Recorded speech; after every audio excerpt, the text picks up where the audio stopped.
जैसे दूसरे कीट को भृंगी कीट अपने छेद में बंद करता है लाकर मिट्टी के घरौंदे में जो बनाया, और उसे डंक मारता है और भन ऐसे आसपास उसके गुंजान, वो भयवश उसी का चिंतन करता है। चिंतन करते करते ऐसा तदात्म होता है कि उसके अपने शरीर का परिवर्तन हो जाता है और भृंगी जाति का वो कीड़ा बन जाता है। तो कीट भृंग की रहनी जानो, जाति पाति गवाए, बरन अबरन एक मिल में निरंकार समाए। दास बुल्ला आस निरखई राम चरण अपार, देहु दर्शन मुक्ति परशन आवागमन निहार। 8 पहर 64 घड़ी जन बुल्ला धर ध्यान, ना जानो कौने घड़ी आए मिले भगवान। भजन कैसा?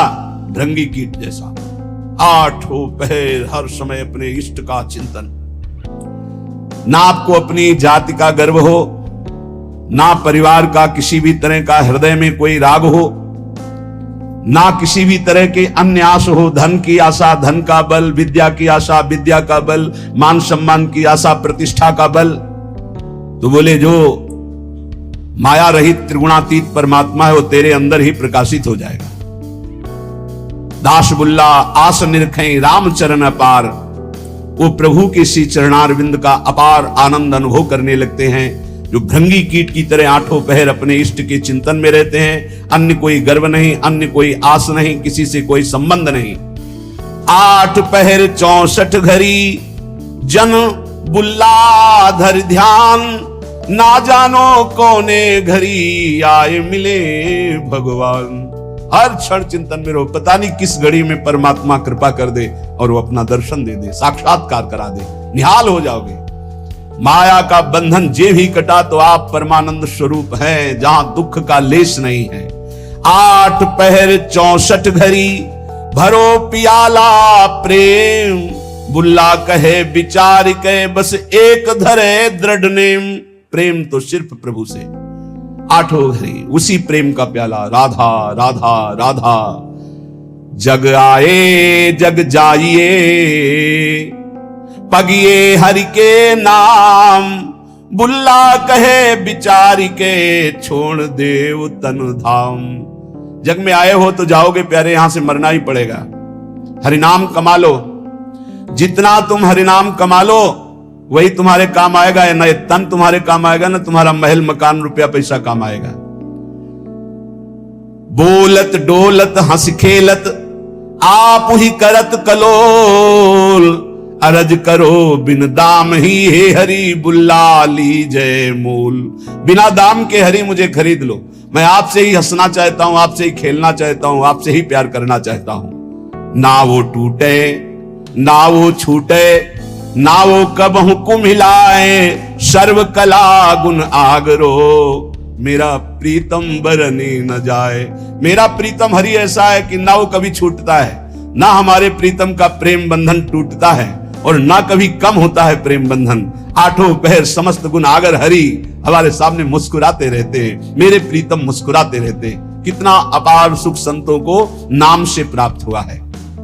श्री मलूक दास जी महाराज, हरि समान दाता को नाही, पर ये सदा विराजे संतन माही। भगवान के समान कोई दाता नहीं। क्यों? दाता अपनी संपत्ति का दान करता है, लेकिन भगवान अपने आप का दान कर देते हैं। मैं हूं भक्तन को दास, भगत मेरे मुकुटमणि। ये दान कोई त्रिभुवन में धनी करने वाला नहीं। सबसे बड़े धनी लक्ष्मीपति भगवान है, पर जब रीझते हैं तो अपने आप को दे देते हैं, अपने भक्त का अपने आप को दास बना देते हैं। बड़ी महिमा है भगवान के नाम की, भजन की, कि भगवान स्वयं दासत्व स्वीकार कर लेते हैं अपने दास का। और बहुत से संतों के जीवन में ऐसी घटना घटी कि भगवान उनकी सेवकाई में पाए गए। पर सदा विराजे संतन माही। जिसने रहस्य जान लिया कि भगवान को कहां खोजना है, बोले संतों के ढीग, जो भगवत प्रेमी महात्मा हैं उनके समीप। नाम विश्वंभर विश्व जीवावे, सांझ बिहान रिजिक पहुंचावे। ऐ उपासक भरोसे में रहो, तुम्हारे हरि विश्वंभर नाम धारण करते हैं, सुबह शाम में पहुंची जाएगा उधर पोषण के लिए। चिंता मत करो, भरोसा दृढ़ रखो, दृढ़ भरोसा। देई अनेकन मुख पर अनेक जीवों का उदर पोषण कर रहे हैं। सबको कौन दे रहा है? चार अचर सबका भरण पोषण वही विश्वंभर भगवान श्री हरि कर रहे हैं। और बहुत करुणा की बात करें कि अवगुण करे सो गुण कर माने। हमारे प्रभु कैसे, जब कोई भगवान की शरण में हो जाता है और उससे अवगुण हो जाता है तो उसको गुण मान लेते हैं। कैसे मान लेते हैं? जब उससे कोई गलती होती है वो पश्चाताप करता है, प्रभु मेरे से गलती हो गई, क्षमा करो, तो प्रभु गुण मान लेते। क्या मान लेते? कि ये मेरी प्रबल माया है और मेरी प्रबल माया के झोंके में फिसल गया और गलती अपनी मान रहा है, धन्यवाद, आ मेरी तरफ। अवगुण करे सो गुण करी माने। अवगुण मानते ही नहीं और गुण मान लेते हैं उसका। ऐसा स्वभाव कहां सुनने को मिला है स्वामी का? सेवक से अवगुण हो जाए तो स्वामी उससे दंड देता है। हमारे स्वामी ऐसे अवगुण हो जाए तो गुण मान लेते हैं, उसकी दैन्यता मान लेते हैं। काहू भांति अजार न देई, जाही को ये अपनो कर ले ही। किसी भी प्रकार भगवान उसे छोड़ते नहीं, उसे धोखा नहीं देते, विश्वास नहीं तोड़ते। एक बार जो भगवान की शरण में हो गया, जिसको अपना लिया, हां तुम छोड़ दो, तुम छोड़ सकते हो, भगवान तुम्हें नहीं छोड़ सकते। घड़ी घड़ी जैसे मां झांक कर देखती मेरा बेटा खेल रहा है ना, ऐसे प्रभु भक्तन पाछे यो फिरे जो बछड़ा संगाए। घड़ी घड़ी देखते रहते भगवान अपने भक्त, ठीक है ना, कोई परेशानी तो नहीं, मेरी माया कहीं कोई परेशानी तो पैदा नहीं कर रही। घड़ी घड़ी देता दीदार, जन अपने का खिचमत गार। तीन लोग जाके अवशाप, जन का गुनाह करे सब माफ। ऐसे कृपालु भगवान तीन लोगों के स्वामी हैं। इनकी शरण में जो आ गया उसके सारे अपराध क्षमा कर। हम तो हम सर्व पापेभ्यो मोक्षयिष्यामि मा शुचा। गरुआ ठाकुर है रघुराई, कहें मलूक क्या करो बड़ाई। बहुत बड़े हैं, बहुत गंभीर हैं, बहुत दयालु हैं हमारे ठाकुर, मैं इनकी कहां तक बड़ाई करूं। जो करुणानिधान प्रभु की शरण में आ गया तो भगवान उसे चाह और चिंता रहित फकीर बना देते हैं, चाहे वो पैंट शर्ट में क्यों ना हो। जिसकी चाह मिटी, चिंता मिटी, कोई फिक्र नहीं, वही फकीर है। जिसको पूरी सृष्टि में केवल एक ही नजर आता है, वही भगवान का दास है। ये सब छोटी छोटी मेड़े, मेरा तेरा, ये सब माया है, शुद्ध मार्ग नहीं है, ये सब माया है। ये मेरी मेड़, ये तेरी मेड़, इसी का नाम तो माया। मैं और मोर, तोर, तय माया, जहां ये शब्दों का प्रयोग है वहां माया ही है। एकमात्र पूरा विश्वंभर सब जगह भास। कहीं से भी शुद्ध ज्ञान जब प्राप्त होगा, कहीं का तात्पर्य चाहे सांख्य योग से, कर्म योग से, भक्ति योग से या किसी भी धर्म से, वो यही देखेगा एकमात्र परमात्मा सब में विराजमान है। दर्द दीवाने बावरे, ये अलमस्ता फकीरा। एक अकीदा ले रहे ऐसे मंधीरा, प्रेम पियाला पीवते बिसरे सब साथी। आठ पहरियो झूमता जो माता हाथी। कैसे संत होते?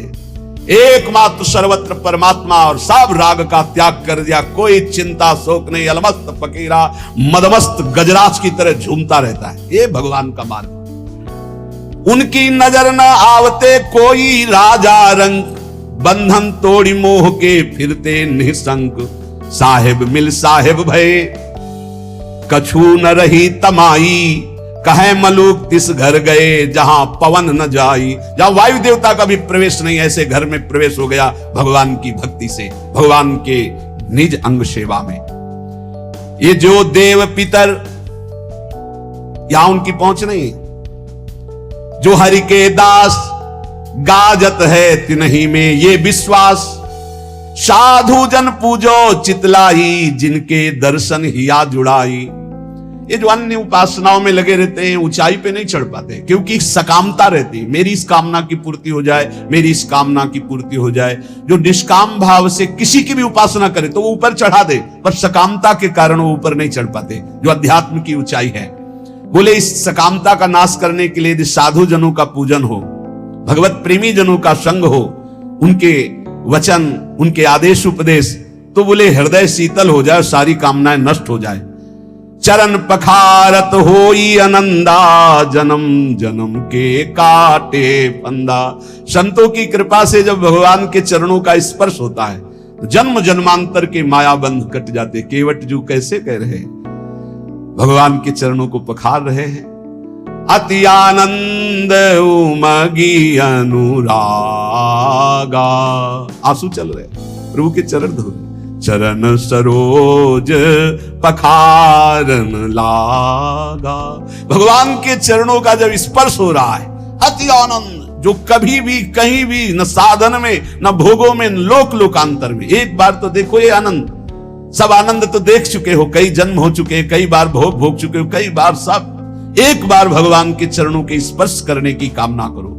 सामने प्रभु हो, उनके चरणों को पकड़कर लौट जाऊं, एक बार उनके चरणों में अपना माथा रखूं, ऐसी आकांक्षा तो करो। है यही है, हम सबके बीच में है, बस हमारे नेत्र परिवर्तन होने हैं। भाव भक्ति जो करते निष्काम, निस्दिन केवल सुमिरे राम। घर बन का उनके भय नाही, चाहे घर में रहे चाहे वन में रहे, हर समय भगवान का दीदार उनको होता रहता है, जिनके अंदर कोई कामना नहीं, रात दिन केवल नाम जप करते हैं। हमसे जानी लागे तू माया, ए माया, चैलेंज दे रहे मलिकदास जी। तो हमको ऐसा वैसा मत समझ कि तू आकर आएगी, अपने ठगोरी डालेगी, ठग के चली जाएगी, हमारे पीछे मत लग। हमसे जानी लागे तू माया, थोड़े से फिर बहुत हो गई। थोड़ा तो सह गया तेरी चाल, अब नहीं सहूंगा। देखो भक्तों की ठसक, थोड़े से फिर बहुत हो गई। अब अगर कुछ किया तो सुन पई है रघुराया, हमसे जान लगे तू माया। तू क्या हमको ठग लेगी, अपने में हो साहब पाया। अजहू चेत दीवानी, काहू जन के बस परिजई है, तो भरवाऊंगो पानी। तो दुनिया को ठगेगी लेकिन मेरे को नहीं ठग सकती। जानती क्यों? क्योंकि मेरे हृदय में प्रभु विराजमान हो चुके हैं। अगर तू मेरी तरफ जरा भी आएगी तो समझ ले ऐसे फंदे में फंस जाएगी कि तुझे भी पानी भरना पड़ेगा, तुझे भी पानी भरना पड़ेगा, दासी पना स्वीकार करना पड़ेगा। अब तू मुझे नहीं घसीट सकती। तरी हुए चितय लाज करु जन की, मत डारो हाथ अपने फांसी। ऐ माया, तू जानती मैं प्रभु का जन्म, अगर मेरे ऊपर तनिक भी कोई जादू किया ना तो तू अपने हाथ से अपने गले में फांसी डाल लेगी, ऐसा तेरे ऊपर हो जाएगा। जनते तेरो जोर न चली है, क्योंकि रक्षपाल अविनाशी, परिजय है तेरे गरे फांसी। मेरा अविनाशी रक्षक सीम की चाप सके को तासु, बड़ रखवार रमापति जासु। ए मदमस्त रहो, किस मद में? मैं प्रभु का हूं, मैं श्यामाजू का हूं। देखो तो इस मद में देखो कोई नजदीक नहीं आएगा। कहे मलूक चुप कर ठगनी, अवगुण राख दुराई। जो जन उबरे राम नाम कही, ताते कछु न बसाई। ए ठगनी माया चुप रहे, अब तेरी कोई चाल नहीं चलेगी, क्योंकि मेरे पास नाम है। मैं नाम के बल से तेरे ऊपर विजय प्राप्त कर लूंगा। प्रहलाद जी ने भी कहा, प्रभु मुझे कोई डर नहीं आपकी माया का, आपका चरणामृत और आपका नाम और आपके लीला गुण को सुनकर इस माया से मैं पार हो जाऊंगा। डर है इन लोगों को डूबते हुए देखकर, नाथ इन पर कृपा करो। मुझे आपकी कृपा की जरूरत नहीं है, क्योंकि मेरे पास आपका नामामृत है, चरणामृत है, लीलामृत है। इसका पान करके मैं आपकी इस माया पर विजय प्राप्त कर लूंगा। कहे मलूका चुप कर ठगनी, अवगुण राख दुराई। ये अपने काम क्रोध लड़का बच्चा को ले जा, या तेरी चाल चलने वाली नहीं। जो जन उबरे राम नाम कही, ताते कछु न बसाई। जो निरंतर नाम जप करता है माया, उस पर तेरा कोई अधिकार नहीं। आपा मेटे न हरि भजे, ते नर डूबे। हरि का मर्म न पाया, कारण करूबे। जो तो अभिमान नहीं मिटाए और ना हरि का भजन किया है माया, तू उन्हीं को डुबो सकती है। जिसके ऊपर हृदय में अभिमान है और हरि का भजन नहीं करते, उसके ऊपर तेरा जादू चलेगा। उसी को तो डुबो सकती इस भाव समुद्र में, क्योंकि वो हरि का मर्म नहीं जानता, वो रहस्य नहीं जानता। करे भरोसा जो पुण्य का, साहेब को बिसराया। बूढ़ गए तरबोर को, कहूं खोज ना पाया। जिसने भगवान का नाम जप नहीं किया और दान पुण्य का भरोसा करके सोचता है समुद्र से पार हो जाऊंगा, भव समुद्र से, वो निश्चित डूबेगा। पुण्य की ताकत नहीं कि इस समुद्र से पार कर सके। केवल भगवान नाम, केवल भगवत भजन। साधु मंडली बैठ के मूड जाति बखाने, हम्बड़ करी मुए बूढ़े बिन पानी। जो संतों के प्रति ये भाव रखते हैं किस जाति के हैं, अमुक जाति के हैं, अरे हम तो अमुक जाति के, श्रेष्ठ जाति के हैं, अरे तो भिखारी है, इनके आगे क्या झुकना, बोले बिना पानी के डूब जाओगे, मर जाओगे। ऐसा अपराध मत। पहले में कहा माया तो मुझे परास्त नहीं कर सकती, मैं भगवान के नाम का भरोसा रखता हूं और हृदय में अपने भगवान का साक्षात्कार किए हूं। अगर फंस गई फंदे में तो पानी भरवाऊंगा, मेरा कुछ नहीं बिगाड़ सकती। अब किनका बिगाड़ सकती है? बोले जिन्होंने आपा नहीं मिटा, अहंकार नहीं मिटाया, भगवान का भजन नहीं करते, वो डूब जाएंगे। जिनको पुण्य का, दान का अभिमान है कि मैं दानी हूं, मैं पुण्यात्मा हूं, और भगवान का आश्रय नहीं लिया, भजन नहीं किया, वो भवसागर में डूब जाएंगे। जिनको भगवान की कृपा से संत समागम मिला, उनमें दोष दर्शन करते हैं, जाति पक्ष आदि का, नाना प्रकार का, अपना दोष उन पर मढ़ते हैं। बोले निश्चित वो बिना किसी अन्य रक्षा के डूब जाएंगे। कोई रक्षा करने वाले नहीं मिलेगा, न पुण्य, न देवता, न धर्म, न कर्म। जहां संत अपराध बन जाता है, साधु अवज्ञा तुरंत भवानी कर कल्याण अखिल के हानि। ऐसा आजकल बन गया है रवैया बुद्धि का कि संत महात्माओं के प्रति भी एक वही संसारिकता की दृष्टि है। बस वो अपनी बुद्धि के तराजू से तौल दें, जो समझ में आ गया वही बोल दिया उनके प्रति। ये नहीं जानते हैं कि भगवान के जो नित्य निरंतर चिंतन में लगे हुए हैं, उनके प्रति दोष दर्शन मात्र करने से तुम्हारे सारे सुकृत नष्ट हो जाएंगे और जो उन्नति होनी थी वो अवनति में बदल जाएगी। पक्का समझ लीजिए। कोई कितना भी प्रतापी हो, किसी भी संप्रदाय के किसी भी संत महात्मा की अवहेलना कर देगा तो बिल्कुल आश्चर्यजनित पतन हो जाएगा।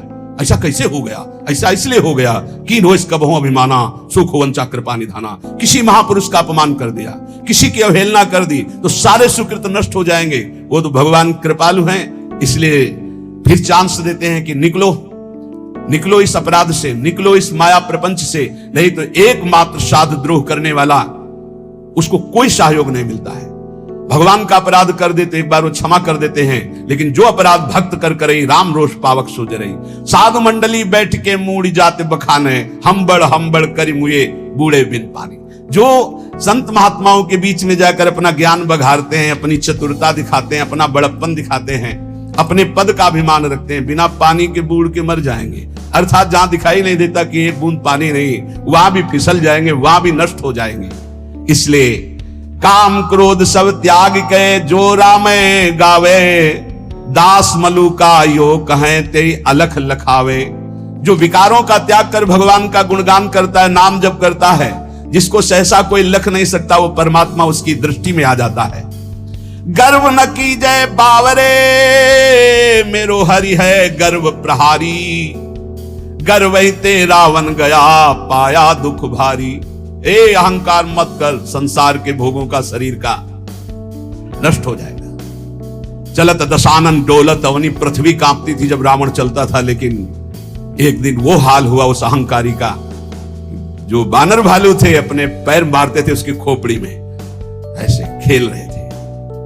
मंदोदरी हालत देख के कहा, जिस समय आप चलते थे, गर्जना करते थे, लोग के लोग थर्रा उठते थे, आज आपकी दुर्दशा, राम विमुख हाल तुम्हारा, रहा न को कुल रोवन है। ये तुम्हारी दुर्दशा भगवान से विमुख होने के कारण भी। इसलिए कह रहे कि गर्व न कीजय बावरे, मेरो हरि है गर्व प्रहारी। अहंकार मत करना, नहीं तो भगवान तुम्हें नष्ट कर देंगे। जाके जी अभिमान है ताकि तोरत छाती, मेरे हरि रघुनाथ के ये अभिमान ना ही सुहाती। हमारे प्रभु को अभिमान किसी बात का अच्छा नहीं लगता। मत करना अभिमान, तुम्हारे पास है ही क्या अभिमान करने लायक? जो कुछ है वो प्रभु ने दिया है, क्यों अभिमान करते हो? मलुकदास जी महाराज कह रहे, राम राम के नाम को जहां नहीं लवलेश, तहां पानी ना पीजिए, पर हरिये सो देश। जिसके गले में कंठी नहीं, मुख में नाम नहीं, जो भगवान से विमुख है या भगवान का नाम ही नहीं जपता भगवान से, ऐसे आदमी के हाथ का पानी भी ना पिए, क्योंकि उससे भगवत विमुखता बढ़ती है।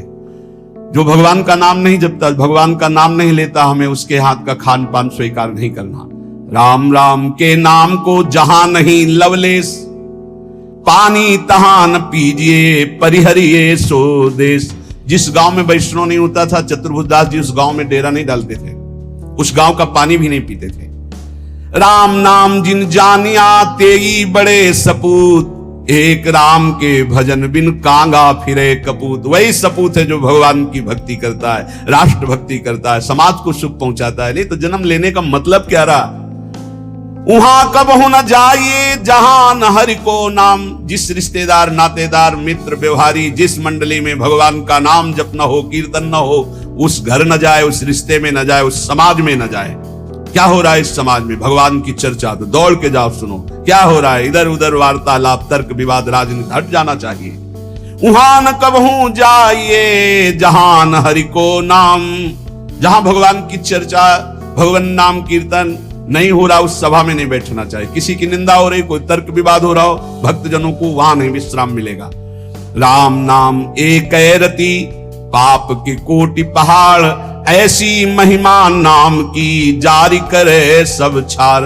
अगर पाप पहाड़ के समान भी है और रत्ती भर नाम हो गया तो सारे पापों को भस्म कर देगा, पर आगे से पाप ना हो, यह सावधानी रहे। वास्तव में संसार का बहुत जन्मों से महत्वांतकरण में बैठा है, इसलिए वो भोग बहुत प्रिय लगते हैं।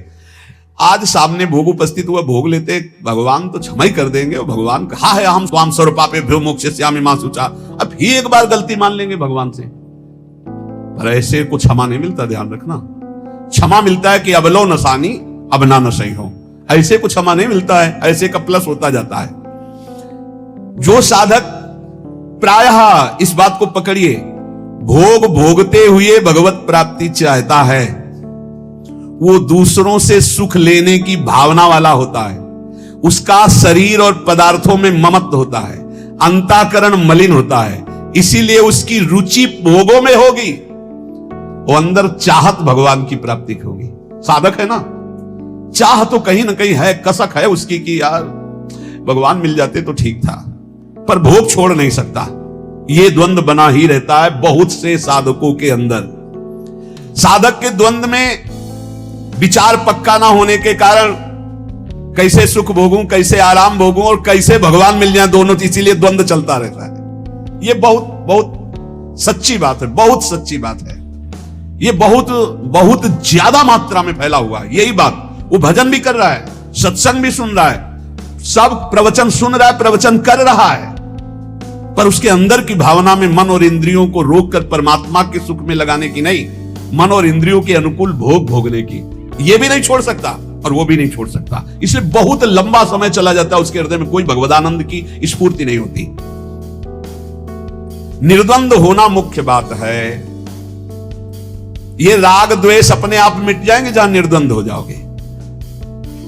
विचार करना चाहिए निर्द्वंद होने के लिए कि सब अनुकूल भोगों को भोग रहे हैं, प्रतिकूलता जबरदस्ती भोगनी पड़ती है। प्रतिकूलता कोई भोगना नहीं चाहता, अनुकूल भोगों को सब भोग रहे। क्या इनको विश्राम मिल गया क्या? नहीं ना। तो एक बार हिम्मत करके हटो भोगों से। भोगने से जब तक हटोगे नहीं तब तक परमात्मानंद स्फुरित नहीं होगा। अगर निर्द्वंद हो गए तो सुखम बंधात प्रमुच्यते, सुख पूर्वक संसार बंधन से मुक्त हो जाओगे। अनुकूलता प्रतिकूलता ये आएगी प्रारब्धवशात, लेकिन भोगो मत ना अनुकूलता को ना प्रतिकूलता को। सम रहो, सम। वो स्वरूप की तरफ जब दृष्टा भाव होगा तब सम होगे। पहले अनुकूलता में गाढ़ फंसे हुए, प्रतिकूलता तो जबरदस्ती भोगनी पड़ती है। अनुकूलता का त्यागो। स्वयं आप विचार करो, नाप इंद्रियों, बहुत ध्यान देने का एक गूढ़ विषय, इसीलिए धीरे धीरे बोल रहे हैं। आप इंद्री नहीं हो जो इंद्रियां भोग मांग रहे हैं, आप मन नहीं हो जो मन भोग मांग रहा है, आप दे रहे हो। आप बुद्धि नहीं हो जो बुद्धि निश्चय कर रहे कि इन भोगों में सुख है। आप परमात्मा स्वरूप हो, यही आपका बंधन हुआ है जो आप अंतःकरण इंद्रियों में तदात्म हो गए। एक बार हिम्मत करो, इन दुष्ट इंद्रियों और दुष्ट मन की मांग के विरोध में हो जाओ। हिम्मत करो एक बार विरोध में, लेकिन गुरु के विरोध में करवा देंगे इंद्रियां मन, शास्त्र के विरुद्ध चलवा देंगे, लेकिन इनके विरुद्ध तुम हो जाओ। इतनी हिम्मत, तभी नाम से श्री हरिवंश नाम बल रहो। क्या हुआ? मन और इंद्रियों से ममता इतनी हो गई कि पदार्थ, व्यक्ति, क्रिया जो मन इंद्रियों को अच्छी लग रही उसी के अधीन हो गए। बड़ी सुंदर बात है, देख लो, अंदर की बात है। देखो, सुषुप्ति में कुछ याद नहीं रहता, फिर भी आप जीवित रहते हैं। आपको ये भ्रम दे दिया गया अंदर कि अगर हम ये भोग नहीं भोगेंगे तो हम रह नहीं पाएंगे। अगर कोई भी भोग है, सुषुप्ति में कौन सा भोग होता है? सुषुप्ति में, स्वप्न की बात नहीं कह रहे, 6 घंटे आप बिना भोग के होते हैं, कोई भोग नहीं, खाना पीना सोचना कुछ भी, कोई भोग नहीं, ठप पूरा रहता है सिस्टम, अंतःकरण शांत, तभी घोर सुषुप्ति में गए तो आनंद आता है कि नहीं? बाद